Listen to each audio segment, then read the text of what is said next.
Let me say something plainly, because most men never hear it explained without embarrassment. After 50, prostate problems don't usually appear overnight. They build quietly through inflammation, congestion, hormonal shifts, slower tissue turnover, and years of normal changes that add up. And the biggest danger is that many men only react once symptoms show up. Weaker stream, getting up at night, pelvic heaviness, anxiety about PSA, anxiety about cancer. But there's a second truth that's just as important. A lot of what protects the prostate after 50 isn't high-tech. It's not expensive. It's not even complicated. It's often about whether the prostate is being used and drained regularly, or whether it sits in a cycle of stagnation and irritation. And yes, this includes ejaculation, whether it happens with a partner or through masturbation. This is not a moral conversation. This is biology, vascular health, inflammation control, nervous system regulation, and aging science. Here's why this topic matters so much right now.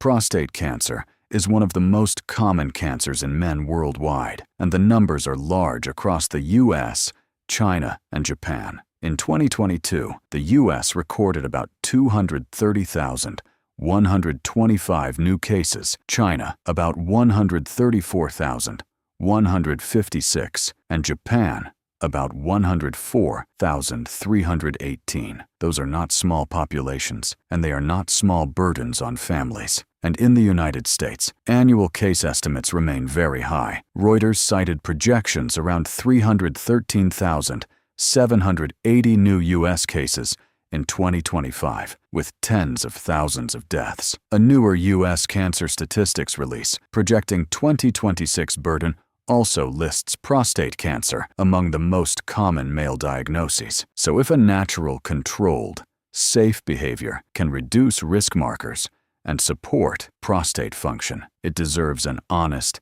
medical conversation. Now, I'm going to walk you through what the evidence actually suggests, what it does not prove, and what men over 50 should do differently. Because after 50, the same behavior can be helpful or harmful, depending on technique, frequency, and context. Before we start, drop a comment. What country are you watching from? And what's your biggest prostate worry right now? Night urination, PSA, anxiety, erectile function, or family history? I read the comments because they tell me what men are actually living with. Now, let's talk about the research in a way that helps you, not in a way that scares you. For years, one of the most cited large studies on this topic came from a Harvard-affiliated cohort analysis published in European Urology. They followed tens of thousands of men and found that men reporting higher ejaculation frequency, specifically around 21 or more times per month, had a lower risk of being diagnosed with prostate cancer compared with men reporting much lower monthly frequency, with risk reductions roughly around the 20% range, depending on age window. That finding has been repeated and discussed widely, but you need the responsible interpretation. This is observational data. It does not mean ejaculation guarantees protection. It does not mean more is always better. It does not mean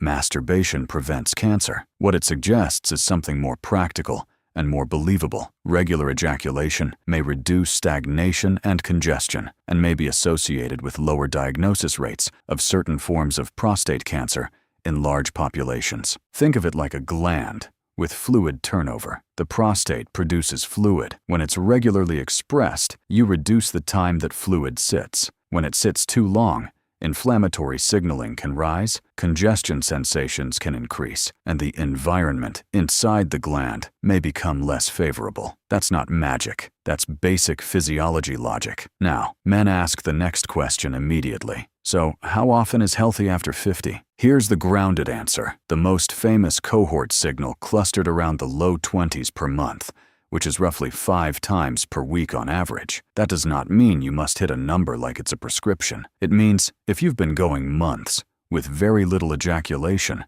and you're worried about prostate health, it's reasonable to see regular ejaculation as one supportive habit, like sleep, movement, hydration, and stress reduction, not as a standalone cure. And now I want to add an Asia perspective because it matters. Sexual behavior patterns vary by culture, but the key biological mechanisms, vascular health, inflammation, hormone signaling, autonomic nervous system balance, do not change because a man lives in Texas, Shanghai, or Tokyo. A recent national survey in Japan, for example, documents that masturbation remains present across adult age groups, including older adults, which reinforces one important point. Continued sexual behavior with age is normal, not abnormal. The question is not, is it normal, but is it being done in a way that supports health? So let's talk about what actually harms men over 50 when they masturbate, because this is where many men quietly get into trouble, and nobody teaches them. First, friction and tissue damage. After 50, skin and mucosal tissue can be thinner and less forgiving. Dry stimulation, aggressive grip, and repetitive high-friction technique can cause micro-injury. Micro-injury leads to irritation, swelling, reduced sensitivity, and sometimes a cycle where a man grips harder because sensation feels less, causing more damage and even less sensation over time. If you remember only one technique rule after 50, make it this: reduce friction, use lubrication, use a lighter touch than you think you need. Slow down, focus on comfort, not intensity. Second, rushing. Many men treat masturbation like a task, fast, secretive, tense, but the prostate benefit we're discussing is about full drainage and nervous system downshift. If you're rushing with high tension, shallow breathing, and incomplete release, you lose part of the potential benefit, and you increase pelvic floor tension.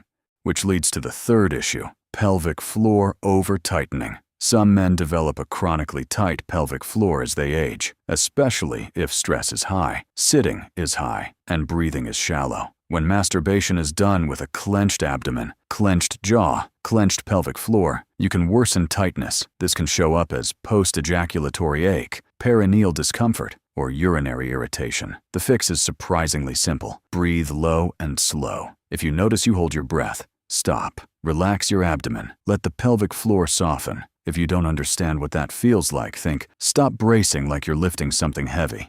Fourth, pornography patterns that rewire arousal. This part is not moral, it's neurochemistry. If your arousal becomes dependent on novelty spikes, extreme stimulation, or rapid switching, your brain can become less responsive to real intimacy and slower, calmer arousal. That can worsen performance anxiety and contribute to erectile issues in some men, especially under stress. The balanced approach is use it intentionally, or not at all, but avoid the spiral of escalation. If you need stronger and stronger stimuli to respond, that is a signal to reset. Now, let's connect this to erectile function, because this is what many men care about but feel ashamed to say. Erections are a vascular event. Blood flow, vessel elasticity, endothelial function, nerve signaling, and psychological safety all matter. When men stop all sexual function for long periods, the system can decondition, especially if they are also sedentary,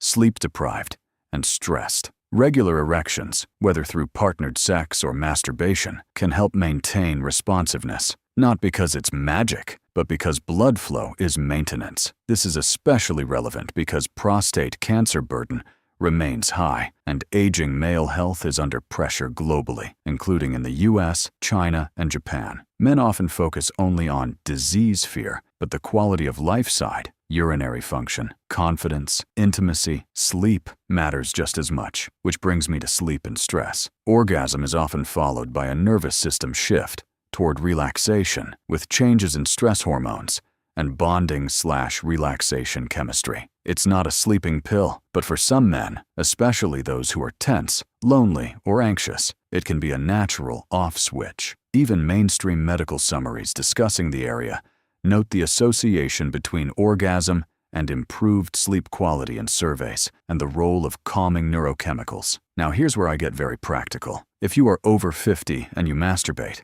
I want you to use this simple health framework so it supports your prostate and doesn't create problems. Keep a steady rhythm over time rather than extreme swings. If you go from near zero to multiple times per day, your tissue may not tolerate it well. If your goal is prostate support, consistency beats intensity. Use lubrication, always. After 50, consider it basic skin protection. Lower grip pressure. Most men use far too much pressure without realizing it. Slow the pace. Give your body time to fully respond. Make it calm, not frantic. If you notice pain, burning with urination, blood in semen, persistent pelvic ache, or sudden major changes in erection quality, do not self-diagnose. Those are reasons to talk to a clinician. That's not panic, that's smart. And if you feel out of control, if it's interfering with your life, your work, or your relationship, then the issue isn't masturbation itself, it's compulsive behavior. That's treatable, and you don't need shame to get help.